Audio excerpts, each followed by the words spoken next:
And hello, YouTube, and welcome back to another episode of the Zone TV Movie Entertainment with me, your host Jonathan, once again bringing you my thoughts and movie review for the brand new Jack Black, Awkwafina, and Viola Davis film Kung Fu Panda 4.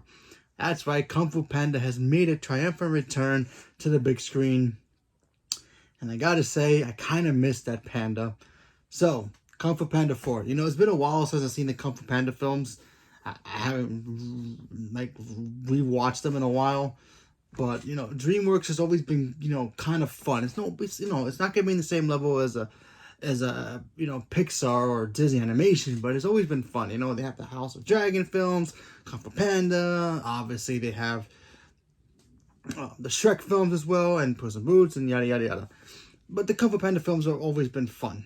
So now we get to see Poe in this movie. He's basically, he's the panda. He's the master now. He has all the powers. He's got all the skills. He has nothing. Nobody else can teach him anything anymore. He's pretty much doing everything. He's the hero that everybody loves. All the other animals out there, they worship him. Excuse me. They worship him. They want to be like him. Unfortunately, he's at the point now where he's got to find a successor. Somebody's got to take over the mantle. He's got to be the master, teaching a new student how to be the new Dragon Master. And Poe's struggling in this movie where he doesn't want to do that. He just wants to continue being the Dragon Master and being, the cool panda that he is. And, yeah. And then, of course, something happens where you get this new villain showing up named the Chameleon, played by Viola Davis.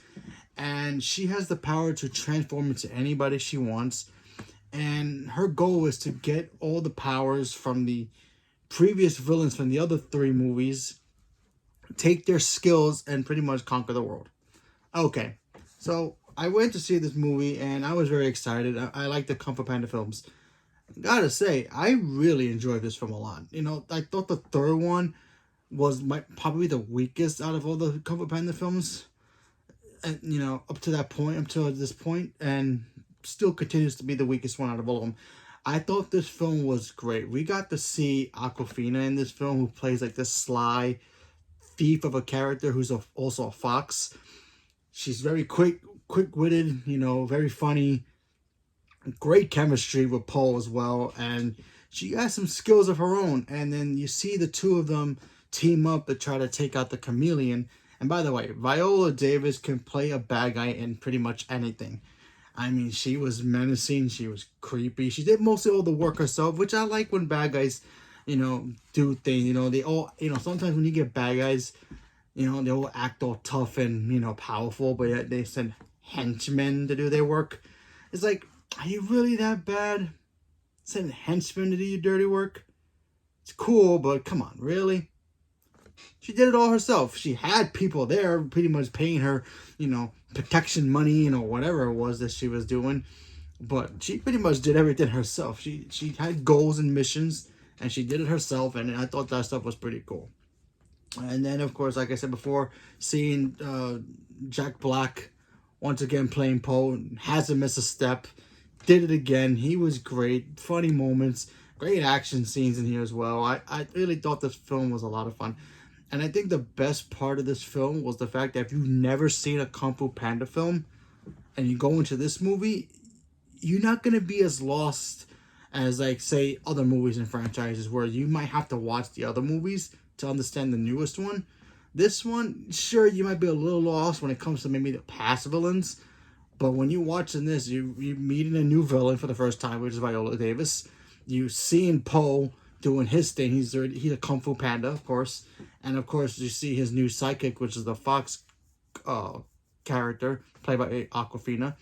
And it's just a story from there. And then you see, them go on their adventure. Also, by the way, I forgot to mention, there's a side kind of a mission in here between Poe and Poe's dads in here.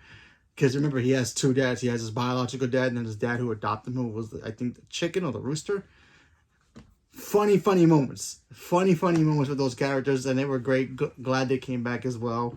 And I thought this movie was fun. I do wish My only negative about this film was the fact that I kind of wish they didn't make it so obvious about what is Poe gonna do about his apprentice kind of a character. It's literally in the trailers, so take it that as well. If you've not seen the trailers, minor spoiler. If you've seen the trailers, you know what I'm talking about. Other than that, I thought this movie was very delightful, very charming, very fun, great action sequences.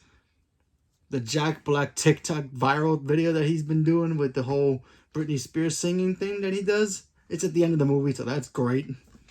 That slapped. And it was just a lot of fun. I had a lot of fun with it. I recommend go check it out. Even if you've never seen a Kung Fu Panda film before, you could still go into this movie entertaining and be having fun. Take the kids to go see it as well. They'll love it. And yeah, I hope we get another one. I really hope we do. Because I kind of want to see another one, especially with the ending. It's like the ending's like, oh, I really want another one now, especially with the ending, like I just said. But yeah, so leave me a comment below. Let me know what you guys thought about Kung Fu Panda 4. Do you guys think it was great, not great? Do you like any of the Kung Fu Panda films? Never seen one? What's your favorite out of all 4? Leave me a comment below. Let me know. Stay tuned for more. Thank you very much, and have a good night.